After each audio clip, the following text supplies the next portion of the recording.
এই শোনো, আমার না একটাও জামা নেই, আমাকে কিনে দিতে হবে ব্যাস। মানে পুরো আলমারি জুড়ে তো শুধু তোমারই জামা ভর্তি। কোথায় জামা? আমার একটাও জামা নেই। ঠিক আছে, দেখছি। একটাও জামা নেই না?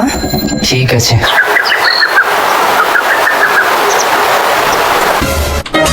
এ কি, আলমারি তো পুরো ফাঁকা, আমার এত জামা কাপড় কোথায় গেল?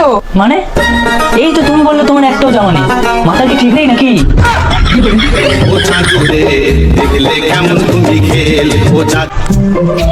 এ কি গো, আমাকে কিছু টাকা দাও না গো, একটু লাগবে।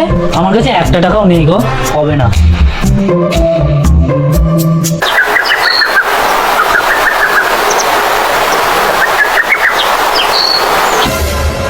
কি হলো? আমার মানিব্যাগের টাকা কোথায় গেল? নিশ্চয়ই তুমি মানিব্যাগ থেকে টাকা নিয়েছো। মানেটা কি? তুমি তো নিজেই বলে তোমার কাছে কোনো টাকা নেই, মাথা খারাপ হয়ে গেছে নাকি?